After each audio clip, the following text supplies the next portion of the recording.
A majority of U.S. high school students say they get bored in class every day, and more than 1 out of 5 has considered dropping out, according to a survey released Wednesday. The survey of 81,000 students in 26 states found 2/3 of high school students complain of boredom. Usually because the subject matter was irrelevant or their teachers didn't seem to care about them.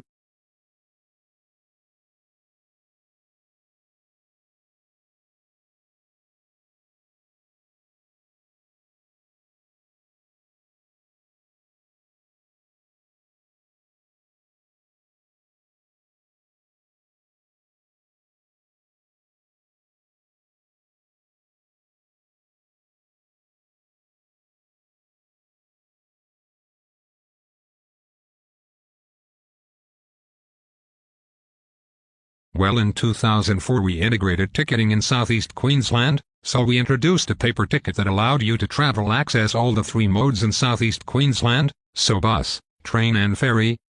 And the second stage of integrated ticketing is the introduction of a smart card, and the smart card will enable people to store value, so to put value on the card, and then to use the card for traveling around the system.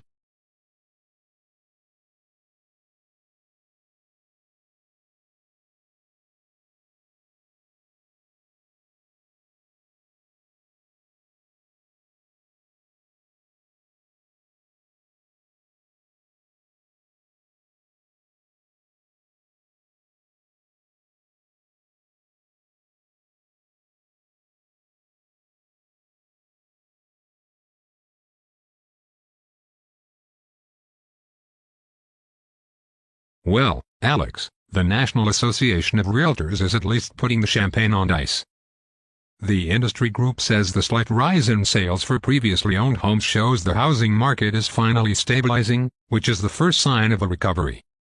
Now, that of course is an interpretation of the numbers, Alex, and one that's coming from an organization known for being somewhat of a cheerleader for the housing market, since its members are made up of realtors who've been losing a lot of money in the slump.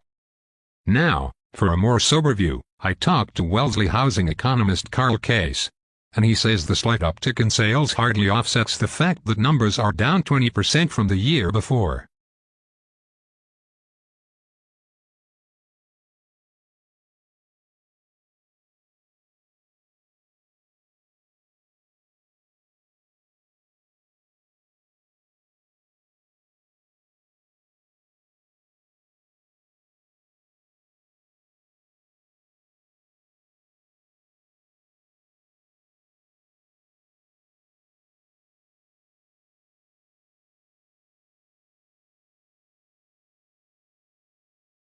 In animals, a movement is coordinated by a cluster of neurons in the spinal cord called the central patterns generator (CPG).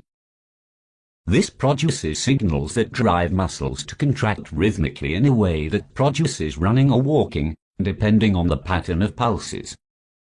A simple signal from the brain instructs the CPG to switch between modes such as going from a standstill to walking.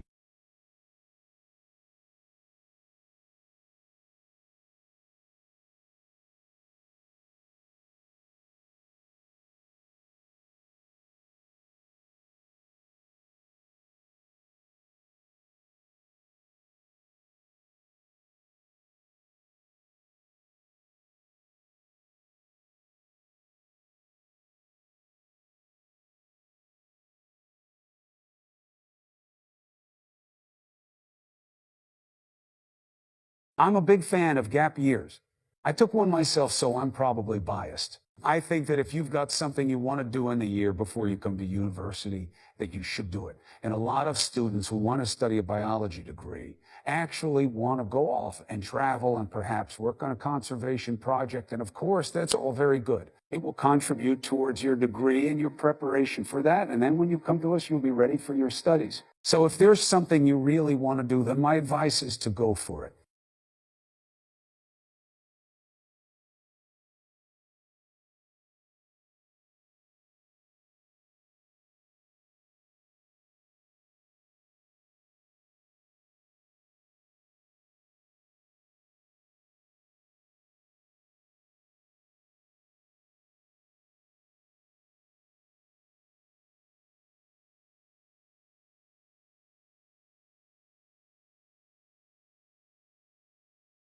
An economist sees the world basically through a typical microeconomic toolkit that involves things like thinking at the margin, rationality, opportunity cost, trade-offs. Economists, like any other discipline or dogma, has its own jargon and its own rules and its own way of seeing the world. So basically economics, or economists in general, tend to apply microeconomic concepts like that to explain the way humans behave and to make predictions about the future.